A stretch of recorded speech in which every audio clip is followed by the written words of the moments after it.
What's up, guys? Today I'm going to teach you what you need to know to be able to pay yourself in your first year of business. If you can pay yourself in your first year of business, I'm going to teach you 3 things that you could do to make sure you're set up for success to be able to pay yourself in your first year of business. So let's get into the show. What's up, guys? My name is Chris Warrens, founder of Warrior Consulting, and I help entrepreneurs in their first year hit the 7-figure mark and scale past to the multi-million-dollar mark. And I work with entrepreneurs internationally on how to do so with them and their teams. Listen, on this channel, I'm going to teach you exactly how we do that, tips, tricks, and the secrets. So enjoy the show. Number 1, know your budget.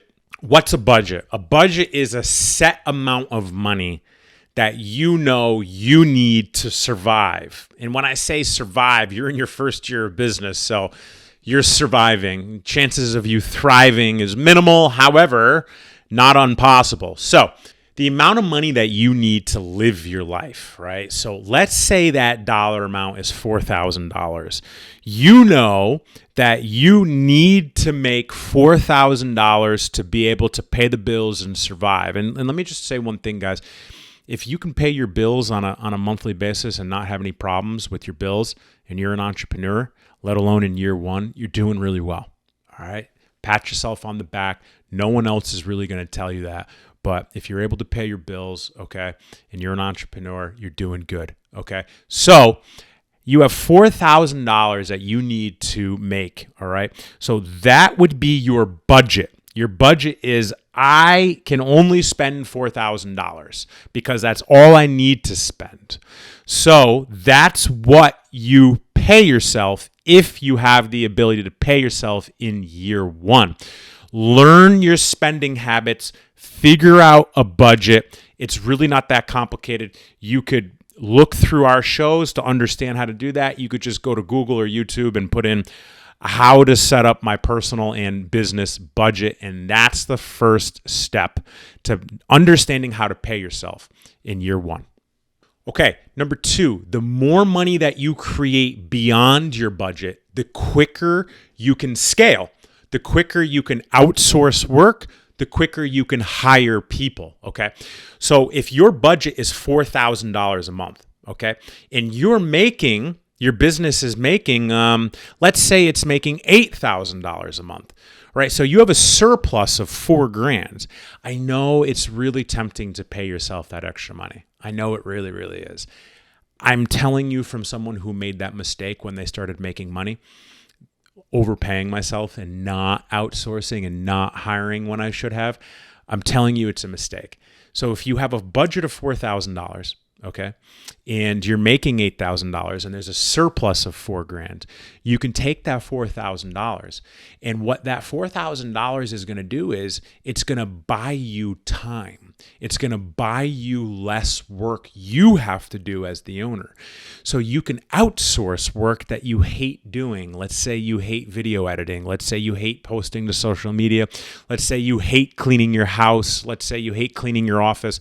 You can outsource that work, right? Have someone else do it. Basically, spend money to free your time. Or if you're super savvy, you know what position your company needs next, and now you have an extra $4,000 to where you could possibly hire someone full-time to do their job and help your company scale and grow.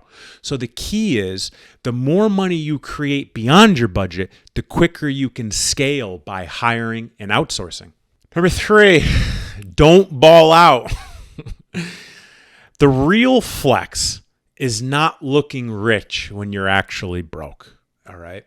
The real flex is living at your budget and allocating all the extra funds to outsource, to hire people, to scale your company. I know it's super tempting when you're starting to make money to pay yourself, and I was guilty of doing it too. I was buying new cars, buying homes, buying watches, flying first class, so on and so forth. I was doing all that stupid stuff. I was spending, $1,000 at the bar, but not not ordering bottles, just having my friends out for dinner, picking up the tab because the business was doing well. That's not the flex, guys. The real flex, especially if in your first year, is to understand where your budget is and take all of the extra money and allocate it to scaling your company. Because if you do that in year 1, 2, 3, 4, and then maybe by year 5, you start paying yourself a little bit more because you have a bunch of stuff outsourced and positions built within your company, you're going to be in a much better place than you were in year 1, paying yourself a little extra and balling out and looking rich, than in year 5, where you could probably do some seriously cool shit like vacation in Europe for a few weeks because you have the ability and you stay at 5-star hotels and fly first class to Europe. The short-term investment into the long-term growth, not balling out in year 1, is critical for understanding how things work long-term. That's what I got for you today, guys. That's the fundamentals of paying yourself in your first year of business. If you have questions on this topic, drop a comment below. If you learned something, drop a comment below. Definitely hit that like button. And if you haven't subscribed, guys, I'd be grateful to have you subscribed to the channel as we're building a community. And that's what I got for you today. So go kick some ass, and I'll talk to you next time.